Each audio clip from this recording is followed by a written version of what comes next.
నమస్తే, welcome to BC Adalat. ఎందుకు ఈ పేరు బీసీ అదాలత్ అని పెట్టాము ఈ ప్రోగ్రామ్కి అని అంటే దీనికి ఒక కారణం ఉన్నది. ఎన్నో క్వశ్చన్స్ రేజ్ అవుతున్నాయి ఈ బీసీ రిజర్వేషన్ల అంశం మీద. 42% బీసీ రిజర్వేషన్ల అంశం మీద సామాన్య ప్రజల్లో, ముఖ్యంగా గ్రామ స్థాయి నుంచి పట్టణాల్లో ఉన్న అందరిలో కూడా చాలా ప్రశ్నలు వస్తున్నాయి. ఒక సంఘర్షణ, ఒక ఘర్షణ వాతావరణం కనబడుతున్నది.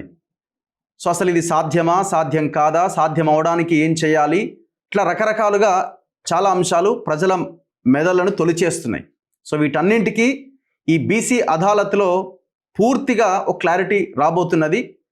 ఖచ్చితంగా వస్తుందని నేను మీకు హామీ ఇస్తున్నా. ఈ ఎపిసోడ్ని, ఈ ఇంటర్వ్యూని స్టార్ట్ చేసే ముందు 42% బీసీ రిజర్వేషన్ల కోసం రాష్ట్ర ప్రభుత్వం రాష్ట్ర అసెంబ్లీలో బిల్లు తీసుకొచ్చింది, గవర్నర్కు పంపింది. గవర్నర్ దాని మీద సంతకం పెట్టలేదు. ఇమీడియట్గా ప్రభుత్వం జీవో తెచ్చింది. ఆ జీవోని ఛాలెంజ్ చేస్తూ రెడ్డి జాగృతి వాళ్ళు హైకోర్టుకి వెళ్తే హైకోర్టు మధ్యంతర స్టే ఇచ్చింది. ఎందుకంటే జీవో 9 చెల్లదు, 50% మించి రిజర్వేషన్లు ఇవ్వడానికి సుప్రీంకోర్టు లేదని చెప్పింది. సో కాబట్టి జీవో చెల్లదు అని చెప్పకపోయినా ఆల్మోస్ట్ అదే అర్థం వచ్చేలాగా స్టే ఇచ్చింది. 6 వారాల తర్వాత ఏం జరుగుతుందన్నది చూడాలి. దానికి రకరకాలుగా ఇందిరా సహాని కేసు అని, కృష్ణమూర్తి వర్సెస్ యూనియన్ ఆఫ్ సర్కార్ కేసు అని, గవాలి వర్సెస్ మహారాష్ట్ర కేసు అని, ఇట్లా అన్ని కేసులు మనం చూసినాం.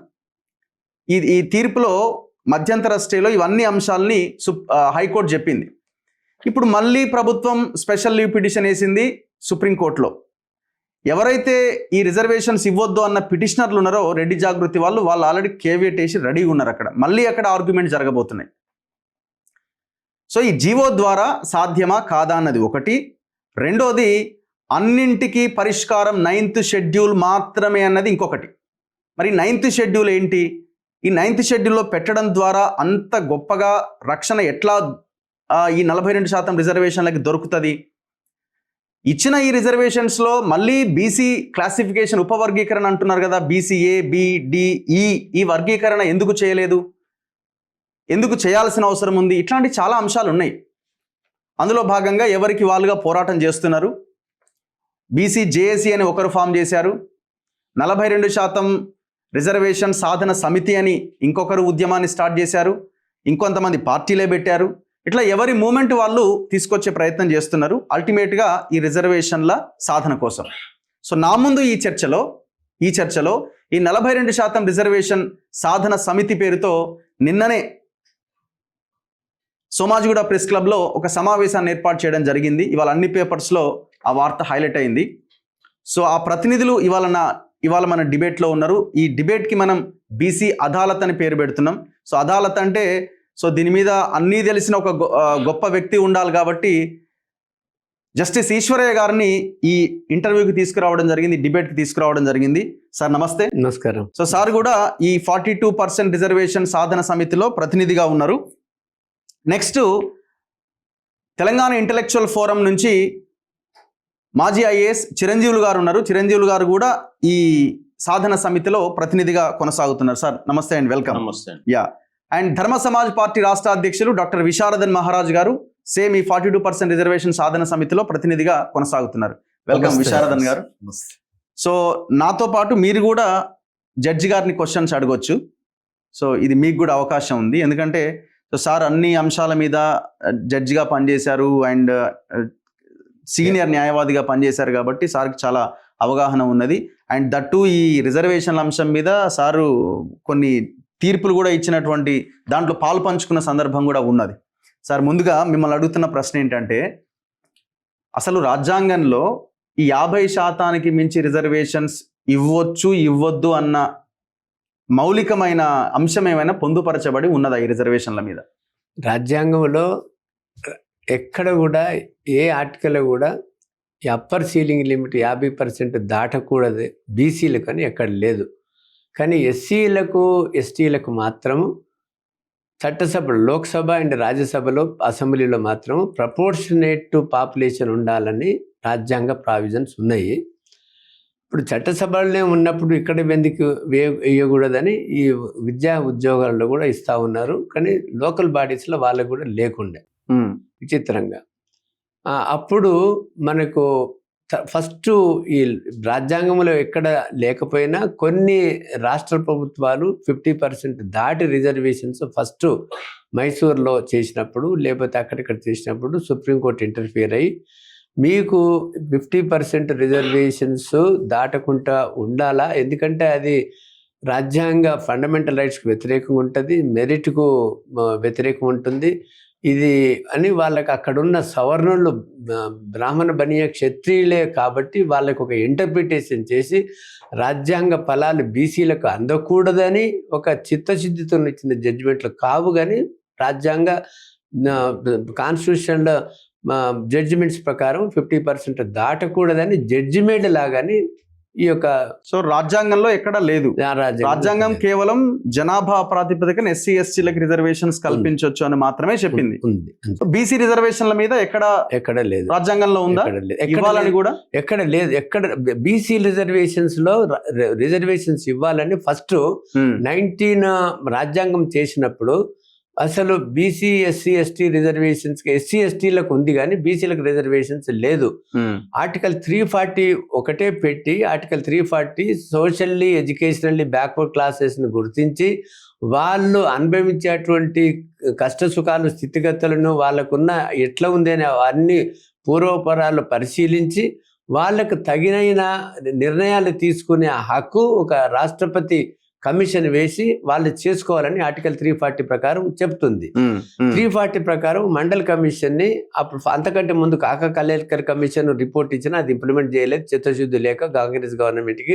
మండల్ కమిషన్ 79లో వేస్తే ఆయన 2.5 సంవత్సరాలు 80లో రిపోర్ట్ ఇచ్చినాడు. 10 ఏళ్ళు పెండింగ్ పెట్టుకొని 90లో అప్పుడు విపి సింగ్ నేను ఇంప్లిమెంట్ చేస్తా మండల్ కమిషన్ రిపోర్టు అని ఆయన డిక్లేర్ చేసినప్పుడు ఆయన బహుశా 7th ఆగస్టు అనుకుంటే మొత్తం దేశమంతా బగ్గున మండిపోయి అప్పుడు మొత్తం అగ్రకులాల వాళ్ళు బీసీలను కూడా ఎగేసి ఎన్నోన్ని అబండాలు వేసి దాని మీద పెద్ద ఎజిటేషన్ చేస్తుంటే అప్పుడు అంటే మండలికి వ్యతిరేకంగా కమండల్ మూవ్మెంట్ తీసుకొచ్చి కమండల్ ఉద్యమం ఆపింది నిజంగా ఆ మహానుభావుడు. మరి బీహార్లో బీహార్లో బార్డర్ రాగానే బంధించి తీసుకువెళ్ళి పెట్టినటువంటి లాలూ ప్రసాద్ యాదవ్ ఆ యొక్క కమండల్ని ఉద్యమాన్ని ఆపగలిగిన తర్వాత బీసీ రిజర్వేషన్స్ 92లో పివి నరసింహారావు గారు ఉన్నప్పుడు మెమోరాండం ఇచ్చినారు. 93లో బీసీలకు 27% రికమెండ్ ఈయన ఎందుకంటే Indra Sawhney versus union of India question చేస్తే 9 మంది జడ్జిమెంట్లు వాళ్ళు ఏమన్నారు, 50% రిజర్వేషన్స్ దాటకూడదు, దాని తర్వాత మనకు ఇది ఎకనామికల్లీ వీకర్ సెక్షన్స్ 10% ఇచ్చిండ్రు, అది కాన్స్టిట్యూషన్ ప్రకారం చెల్లనేరవి అని 9 మంది జడ్జిమెంట్లు ఇస్తే దీనికి ఒక మెమోరాండం ఇచ్చినారు 93లో. సో అప్పటి నుంచి 27% రిజర్వేషన్స్ కేంద్ర ప్రభుత్వ ఉద్యోగాలలో వస్తున్నది. రాష్ట్ర ప్రభుత్వాలు అప్పుడు నెహ్రూకు ఇష్టం లేదు. 1962లో ఒక లెటర్ రాసినారు, మేము కులగణన చేసేది మా యొక్క పాలసీ కాదు, బీసీలకు రిజర్వేషన్ ఇచ్చేది మా పాలసీ కాదు, మీ రాష్ట్రాలు ఏ రాష్ట్రాలు ఆ రాష్ట్రాలు మీరు కమిషన్ వేసుకొని మీరు రిజర్వేషన్స్ ఇచ్చుకోవాలంటే మాకేం అభ్యంతరం లేదని నెహ్రూ 62లో లెటర్ రాస్తే అప్పుడు మన దగ్గర ఫస్ట్ అనంతరామన్ కమిషన్ 1970లో ఆయన 70లో సబ్మిట్ చేసేస్తే 72కి వెళ్ళి విద్యా ఉద్యోగాలు బీసీలకు మన ఆంధ్రప్రదేశ్లో వస్తుంది. అట్లనే ప్రతి రాష్ట్రంలో కూడా వాళ్ళకు ఒక సో ఆనాటి నుంచి కుట్ర స్టార్టింగ్ నుంచే నడుస్తూ వస్తున్నది. కుట్ర ఎప్పుడైతే వాళ్ళు సుప్రీంకోర్టులో వేశారో అప్పుడే ఇందిరా సహాని కేసు స్టార్ట్ అయింది, అంతే కదా? అవును. అంటే ఇందిరా సహాని కేసులో వచ్చిందే 50% దాటకూడదని, ఎందుకంటే వీళ్ళు వెళ్ళి కేసు వేసారు కాబట్టి. ఇందిరా సహాని కంటే ముందు కూడా కొన్ని జడ్జిమెంట్స్ ఉన్నాయి. ఇంకా 9 మందికి ఇది కాన్స్టిట్యూషన్ జడ్జిమెంట్ కాబట్టి ఆ జడ్జిమెంట్ అన్ని కోట్ల మీద అందరి మీద అది అప్లై అవుతుంది కాబట్టి ఇక ఇంద్రసాని తర్వాత సీల్ అయిపోయింది 50% దాటకూడదని. కానీ ఒక విచిత్రం మనం తెలుసుకోని విషయం ఏంటంటే 92లో ఇంద్రసాని వచ్చింది. ఇంద్రసాని 92లో వస్తే తర్వాత అదే 93లో లోకల్ బాడీస్లో రిజర్వేషన్స్ కల్పించడానికి పార్లమెంటే చట్టం అమెండ్ చేసింది. ఇది చాప్టర్ 9(9)A అని, అంటే ఆర్టికల్ 343 ఇంట్రడ్యూస్ చేసినారు కాన్స్టిట్యూషన్లో. 343 ప్రకారం ఎస్సీ ఎస్టీలకు జనాభా ప్రాతిపదికగా రిజర్వేషన్స్ లోకల్ బాడీస్లో వస్తాయి, మున్సిపాలిటీలో పంచాయతీ ఇది లోకల్ బాడీస్లో ఉమ్, బీసీలకు మాత్రం ఏ రాష్ట్రం ఆ రాష్ట్రం ఒక చట్టం చేసుకోవాలి. ఉమ్, అడెక్వేట్ రిప్రజెంటేషన్ వరకు ఎంత ఉందో ఏ రాష్ట్రం జనాభా ఎంత ఉందో మాకు తెలియదు కాబట్టి వివిధ రాష్ట్రాలే చట్టం చేసుకోవాలని అందులో ప్రొవిజన్ పెట్టిండ్రు.